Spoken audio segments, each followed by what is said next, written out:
Eh bien, je propose tout de suite que nous admettions le colonel Napoléon de Guerlas. Vous avez des sites, vous avez des sites sur lesquels vous évoquez les affaires dites affaires Brigitte. Vous enquêtez et vous nous apportez justement, dans le cadre de vos enquêtes, mon colonel, un certain nombre d'informations. En fait, je suis pas un colonel. Le colonel, c'est un surnom. Je me suis arrêté à capitaine. Oh, bah voilà. Regardez-moi ça. Si ça, c'est pas de l'amour, c'est pas un frère et une sœur, ça peut-être, monsieur le colonel Napoléon de Guerlas? Ça, c'est une photo. Alors, pour moi, elle a été trafiquée. C'est officialisé le fait que ce monsieur, par ailleurs apparemment sympathique, est bien le frère de Brigitte Trogneux. Hein, donc, on le voit, notre petit gros là. Il a l'air tout intimidé d'ailleurs. Alors oui, il est complètement perdu. Et vous êtes retourné sur place. Le samedi 14 mars, le colonel Napoléon de Guerlas part à Amiens. J'ai pu rentrer au 14 là, parce qu'il y a une personne qui habitait là, qui rentrait à ce moment-là, donc j'ai eu un peu de chance. Et effectivement, il y a une boîte aux lettres. Alors, il y a le nom Trogneux sur les sonnettes. Boîte aux lettres Jean-Michel Trogneux. Je rentre au Nemrod, je rentre vers 17h dans le bar, et 10 minutes après, miracle, donc le petit gros apparaît avec un de ses copains. Il a ses habitudes, hein, le petit gros, manifestement, avec ses copains, il joue au PMU. Hein. Alors c'est un bar PMU, c'est assez sympa. Hein, il y a des turfistes, etc. Donc il y a un petit peu de bruit quand même, il y a des conversations, et puis en plus il y a la télé qui fonctionne parce que il y a des courses de chevaux. Donc il s'assoit à côté de... Alors moi j'étais juste sur cette photo-là, j'étais juste sur la table qui se trouve à gauche. Et donc le petit gros et ses copains, ils étaient juste à côté de moi, donc j'ai pu écouter ce qui se passait. Pour moi, c'est trois Français moyens, donc ceux que les Hollande appelait les sans-dents, ceux que Macron appelle les illettrés, les alcooliques. Hein. Il y a un contraste, c'est-à-dire que Jean-Michel Trogneux a été élevé dans une famille bourgeoise. Il y a des gens qui sont venus leur dire bonjour. Alors le problème, le premier détail, c'est que l'homme à lunettes qui était déjà là, quand le petit gros est arrivé, il lui a dit bonjour Henri.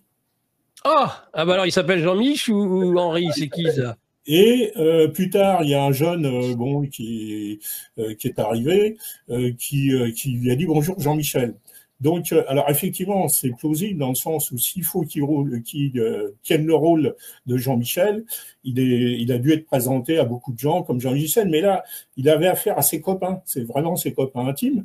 Donc, s'il y en a un qui l'appelle Henri, alors faudrait leur poser la question de savoir. Et donc, ce prénom Henri va peut-être pouvoir nous servir à confirmer une autre hypothèse de quelqu'un qui est en train de rechercher effectivement le vrai, quel est le vrai nom du petit de gros. Ce monsieur, quel est le vrai nom de ce monsieur, hein, voilà. Alors moi je le trouve sympathique. Hein, bon. Alors, le détail qui tue, c'est qu'au bout d'un moment, il a à 3 reprises, il a invité ses copains, donc il a 3 conversations avec 3 personnes différentes, à son anniversaire le 15 juin. Alors, je fête mon anniversaire le 15 juin.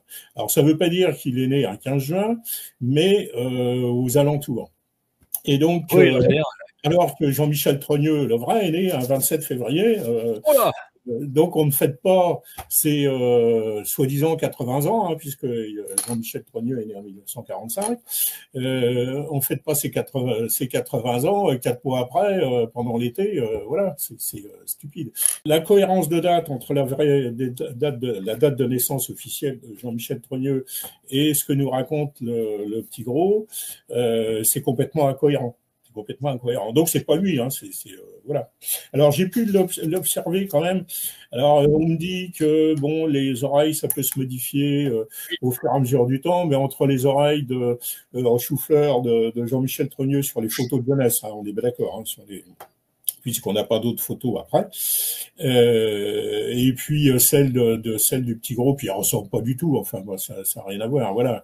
Mais donc l'information capitale, c'est quand même le 15 juin et le contraste avec le 11 février 1945, qui est la date de naissance On rappelle que le 15 juin, le plus éminent, je n'ose donner son nom, de nos brigittologues, ou l'un des plus éminents, pour essayer de brouiller les pistes, eh bien ce 15 juin, cette date l'intéresse pour identifier justement formellement ce monsieur. le prénom de ce monsieur.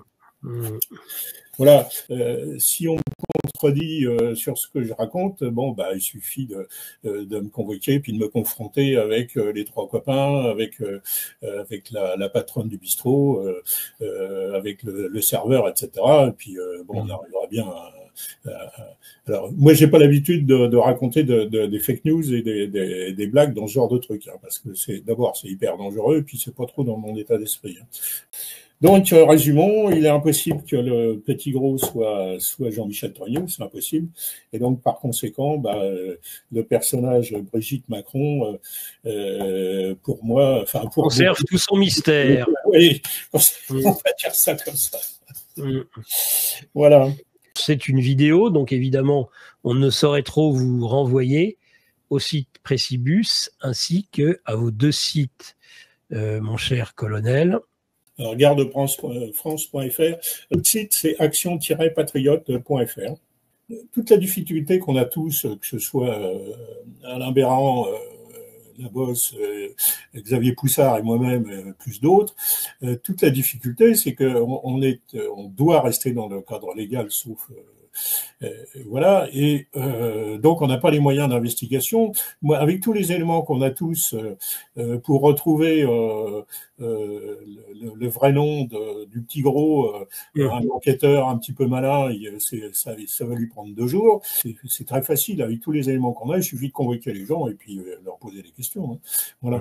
Et il ne faut pas avoir peur de la vérité. L'ensemble du déroulé de cette enquête, évidemment, seront sur les sites à la fois du colonel et sur Précibus. Aujourd'hui, ce qui fera tomber Macron, c'est pas la dette, c'est pas la politique, c'est pas je sais pas quoi. Voilà, non, je vous le dis très sincèrement. Hein. Tout ça, c'est bidon.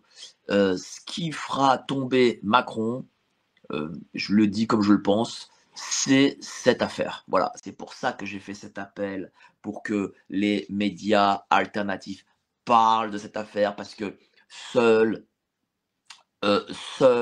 cette affaire peut faire tomber le pouvoir, je le dis très sincèrement. Ce ne sera pas la dette, ce ne sera pas la guerre, ce ne sera pas l'inflation, je ne sais pas quoi. Ce sera cette affaire, ce mensonge d'État fera tomber le pouvoir.